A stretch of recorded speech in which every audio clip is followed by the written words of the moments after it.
Alright, what's wrong, Guide Finder here, and today we're gonna be doing the long overdue guides for killing Flora 2. But yeah, these guides are going to be weekly and I'm gonna be trying to put them out every Friday, and the first one I'm gonna be doing is going to be the Berserker.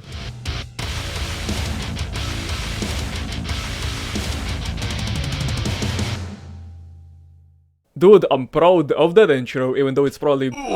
but I love it. Anyways, this series actually has a sponsor, and you might be asking, oh, Putfunder, you never had sponsors, well, what's going on? But I mean, the sponsor for this series is going to be the Patreon. So yeah, patreon.com/yaboyputfunder going to be in the description, so if you want to go and support my channel, there you go. That's my sponsor. And now let's continue with the video. Yeah, boy. Okay, so what does the Berserker perk actually do? The Berserker's arsenal is full of melee weapons, which means that the perk has to be close range to be the most effective. Since he always has to be in Zed's faces, he does have something that keeps him from dying way too fast, and that is the parry mechanic. All Berserker weapons have that feature except one, which is the nail gun. I will go into more detail on what parrying and blocking is later on, but to sum it up, the Berserker perk's playstyle is a lot different to other perks. Like I mentioned before, you do have to be close to the Zeds to make any viable use of the perk. The Berserker also has passive bonuses, which are Berserker damage. Damage goes up 1% per level, which means plus 25% more damage on perk weapons once you are a level 25. He also gets damage resistance, which goes up by 3% per 5 levels, which means plus 15% resistance once you're a level 25. On top of that, the perk also gets night vision, which can be toggled by holding the flashlight key. And the last thing he gets is that clots can't grab you. All in all, the Berserker is a really powerful perk if used correctly. You can also synergize a lot of loadouts with him,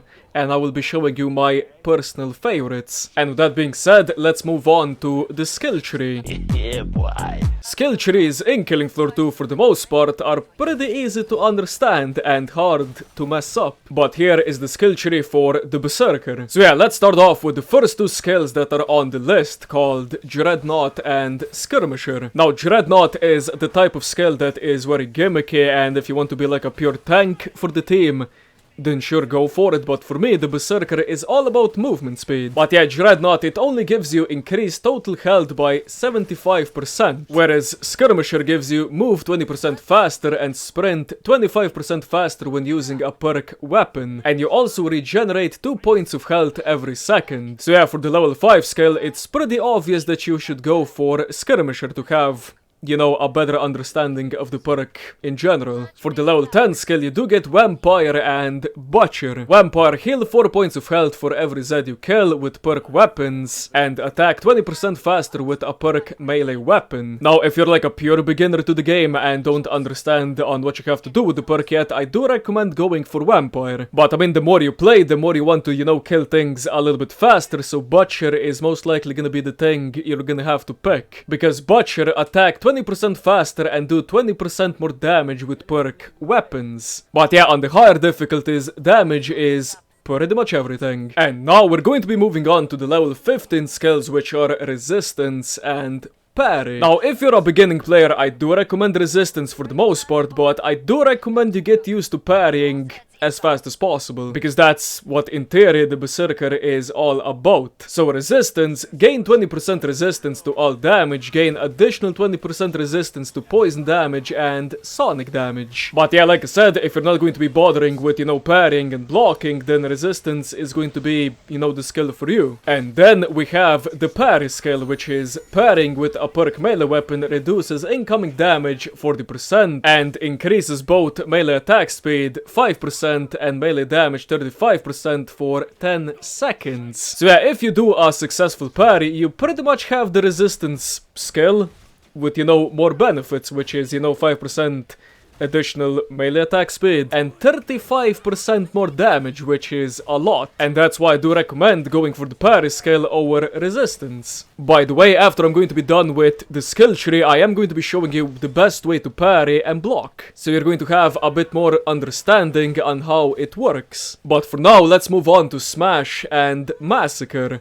So yeah, Smash is hard attacks with perk melee weapons do 50% more damage, do 25% more damage on head hits, and have 200% more stumble power. Whereas Massacre is light attacks with perk melee weapons do 30% more damage, and all attacks with perk melee weapons are 5% faster. Between Smash and Massacre, which one you should pick? You should obviously go pick Smash. Light attacks are mainly used for trash Zeds, whereas, you know, heavy attacks are going to be used for, you know, big Zeds, Skrakes, Fleshbones, bosses. And light attacks, by default, can kill any single one of the trash Zeds. So that 30% more damage to light attacks is pretty much pointless. And now let's move down to the level 25 skills. And here we have Z-Time Berserker Rage and Z-Time Spartan. The Berserker Rage is whenever Z-Time activates or refreshes, you do heal 25% health and force nearby Zeds to flee. And Spartan is during Z-Time you attack with perk weapons and move in real time. Now again, this one is like a no-brainer on which one you should pick. You should always pick Spartan, because Berserker Rage, it does work in, you know, a pure tank type of build, but for the most part, if you do want to be, you know, viable with the perk, you do pick Spartan. And that's all I had to say about the skill tree, and now let's move on to blocking, parrying, and directional hits with the Berserker. Yeah, boy. But yeah, as I just said, this game has directional attacks, and what does that mean? This is it. If you hold forward, you're going to be chopping forward. If you move backwards, you're going to be doing a different attack, and sideways is the same thing. Okay, I'm just gonna describe this in the simplest way possible, and you use forward attacks, you know, heavy forward attacks, if there's like only one Z in front of you, and you use sideward attacks if there's like multiple. So you can hit more at the same time, because this one is just going to be straight, and this one has more of a, how should I say, curve. And that's pretty much all you need to know about directional hits. So yeah, now let's move on to blocking and parrying. So yeah, that, as you saw right here, is a parry. Once he does the actual attack, you can parry it and he's going to be stumbling back. But keep in mind, you do have to be a little bit precise, because if you fail, you're gonna take full damage and you're just gonna look like an idiot. Just like this. But yeah, the game actually tells you when you do like a successful parry, once that green stuff actually pops out of an attack, and you know the Zed is going to be stumbling back. But yeah, keep in mind, with a knife you can't actually stumble them back, but with a bigger weapon such as like a Crowell or anything else, yeah, the Zeds are going to stumble back. But yeah, for parrying, the best advice I can give you is just study how the Zeds are going to be acting once they're going to be, you know, right in front of you. And the more you practice, the more you're going to be consistent with your parries. So yeah, parrying is this, like I just said, and this is going to be blocking, you actually holding, you know, the button down. And it's not going to be as effective as, you know, parrying a successful attack.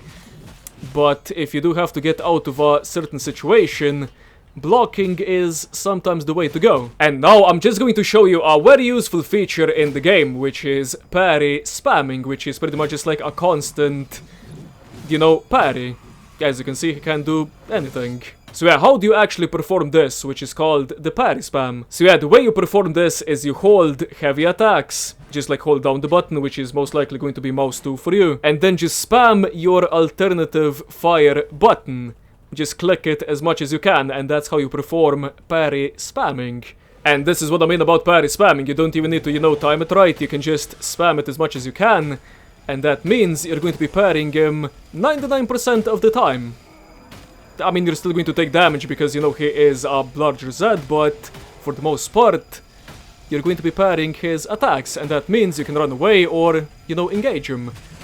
Whatever the situation provides for you. I do recommend everyone trying this, because it just makes the Berserker just even all that easier. So yeah, that was blocking, parrying, and directional attacks. And now let's quickly go over the weapons for the Berserker. Yeah, boy. Now, I could go into detail on how much a heavy attack does and how much, you know, a light attack does. But I mean, that's going to be a little bit too overwhelming for a beginning player, so I'm just gonna tell you if the weapon is good or not. And just before I go into the weapons, I do want to take a look at his grenades, which are the EMPs.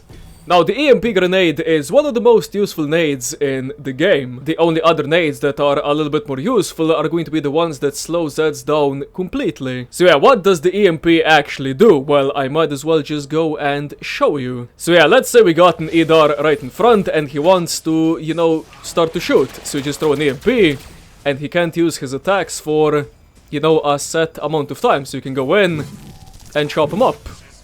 Just like that. Now the EMPs are the most useful against, you know, the Husk or the Sirens, any type of boss. Now keep in mind, bosses do take 2 EMPs for you to actually EMP him. But let's say the Husk, he wants to go close and do a flamethrower, so you just throw an EMP and he can't do an attack, so you go close and kill him. Now keep in mind, he can blow up, but in this case, he didn't. So yeah, this is where I use the EMP grenade most. He wants to shoot, I throw an EMP. And now he can't do anything for that period of time, so I just go close and kill him. But yeah, as you can see, if I throw a single EMP at the boss, it's not going to do anything. But if I throw 2 at once, he is actually gonna get EMP'd, so keep that in mind. But yeah, for bosses, 2 EMPs, I mean, just to be safe, throw 3 EMPs at once. So he's going to get that guaranteed EMP. But for normal Zeds like this Gorefast, 1 EMP should do him. And again, Hans 2 EMPs and he should be EMP'd. There we go. But yeah, EMPs are also very good for saving teammates and stuff like that. So there you go, EMP grenades. Pretty useful, if you ask me. Like I said before, every single weapon with the Berserker can be viable, as long as you know how to parry and judge the situation. But if you're struggling with the perk, I do recommend having the Crowel for as long as possible, or should I say as long as you can get something like a Hemoclobber, and keep the Hemoclobber up until you can get something like, I don't know, Bone Crusher, Iron Thruster, Battle Axe, even the Zweihander can do. And the weapons I personally wouldn't bother with are going to be the Katana, the Fire Axe, the Pulverizer, Static Strikers, and that's all there is to it. Okay, right now I'm just gonna show you some different loadouts for the perk. Yeah, the first loadout is going to be the Hemoclobber plus the Battle Axe and a pistol, a medic pistol. And my other loadout is pretty much the same, just with a Bone Crusher once upgraded and this thing once upgraded. I mean, on top of that also this one, but you can upgrade it even if you have, you know, full weight. And if you also don't like the Bone Crusher, I do recommend the Iron Thruster, but not a lot of people are gonna have this weapon because it's paid DLC. On some maps this weapon is actually pay to win, but I mean, that aside, you can also upgrade this to tier 5 and it's going to be a pretty reliable backup. But I mean, for the most part, use this for healing, use this for everything else, and use this for healing teammates from afar. And the other loadout is having the Blood and the Zweihander. Now, I do recommend upgrading this thing once and upgrading the nail gun once, because this one, it does a lot of damage. And with the Zweihander, this thing, if you know how to time your pokes and heavy attacks for the head on the Zeds, it can be a very devastating weapon. But I mean, not a lot of beginning people are gonna notice that, so it's safer if you go for something like an Iron Thruster, Battle Axe, or Bone Crusher. Now, I know a lot of people are gonna say, oh, Pathfinder, what about the Eviscerator? I love this thing. I do only recommend to use this weapon for boss waves. So yeah, this is how I start my boss waves. If it's going to be an Abomination or the Matriarch, I'm just gonna throw the Battle Axe on the floor and pick up the Eviscerator. Because with the Abomination and the Matriarch, yeah, those 2 bosses require you to be a little bit at range, and this thing does, you know, ranged attacks. And on top of that, for the Matriarch, this thing is extremely powerful for Edars, because you can just go in their faces and just chop them up. So yeah, this is pretty much it for the weapons of the Berserker, and like I said, personally wouldn't bother with these 2 and the Static Strikers. I mean, this is like also a boss type of, you know, weapon. It's like a free EMP. So yeah, the conclusion of the perk is that every single weapon can be viable for, you know, certain situations. But I just showed you like my favorite builds, and you guys can just like tinker around with your own ones. But this is how I would personally go with the Berserker. You know, just like something simple as this. Healing and damage. So yeah, that was it for the weapons, and now let's move on to different strategies and where the Berserker fits into the team. Yeah, boy. And this is where a lot of players actually say, oh shit, what did I do wrong? I was like here with the team. But yeah, on public there's like 3 types of Berserkers. One that actually knows what he's doing, the second one that just like runs by himself, or the third one that is, you know, messing over the team. But yeah, if you're gonna be playing the Berserker, don't get in front of your team, because if you have gunslingers, commandos, you know, sharpshooters, perks like that, don't go and steal their kills. Find your own lane and don't get too far away from the team, because if you have a medic on your team, he's going to be saving your ass 24/7, and this is exactly why I do recommend for everyone to play each and every one of the perks this game has to offer, because you're gonna be better understanding, you know, the perk's role and what the other teammates are going to be doing with that perk, so you don't get in their way. Anyways, not much else to talk about the Berserker, so I'm just gonna give you some tips. The first tip is when you actually do parry something, be sure to keep on jumping as you parry, because if a Fleshbound is going to hit you, when he actually does hit you and you parry and you jump at the same time, you're gonna get launched backwards, which means you're gonna get a little bit of breathing room so you can run away and don't get punched multiple times. Another tip I can give you is go into a solo match and just parry each type of Zeds, because that is going to save you big time in some multiplayer. Another tip is be sure to learn each and every one of the maps, because map knowledge is pretty much what Killing Floor is all about. Because let's say your team just spontaneously dies and you're going to be the last one, therefore you have to carry, and you have to know the map layout in order to do that. But yeah, if you do have troubles with some maps, I did do like a map camping guide, which I'm gonna put in the description, so that may help you out. And the biggest tip I can give you is look at your health. Because with the Berserker, you can get carried away, you know, you're having fun, whacking left and right, and all of a sudden, oh, you just got oofed. So yeah, do look at your health. If you're like on, I don't know, 35, be sure to just like go a little bit backwards, heal yourself up, you know, request some healing from the medic, and then go back into the heat of action. And this last tip is very important to your survival ability. Like I said before, that parry skill, once you actually parry, it only lasts for 10 seconds. But keep in mind, it does reset back to 10 seconds if you parry something in between. So yeah, once that 10 seconds goes out, be sure to parry again so you get those bonuses and resistance. And the last thing I'm going to talk about is Zeds you should be looking out for. Now, like I said, the Berserker can handle pretty much every single Zed in the game, but the most annoying Zeds for him are going to be the ranged ones. So yeah, the Husk is going to be a very annoying Zed for the Berserker, on top of that all the Edars, and in some cases bloats and sirens. Because if you don't kill a bloat in like one shot, he can puke on you, distort your screen, and then you can't see shit, and most likely you're gonna get cornered and killed. I mean, the sirens are not that much of a problem for the Berserker, but they can get annoying if they're standing behind, you know, some big ass Zeds and you can't get to her. And on top of that, the Abomination and the Matriarch. Now with the Abomination you can still parry him and stuff like that, so he's not that much of a problem, but the Matriarch, she does have the Sonic attack, and on top of that, that EMP blast she does. And that stuff does a lot of damage, so like I said, use the Eviscerator for them two bosses. Well then, I do believe this is going to be covering the first guide in 2020 for the Berserker. I don't think I missed anything, because I did talk about the parry and the skills and what the perk actually has to do in the game, which is like the most important thing.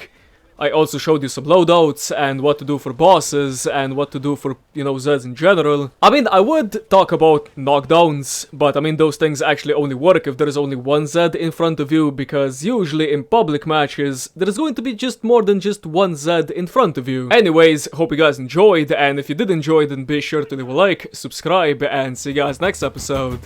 Adios.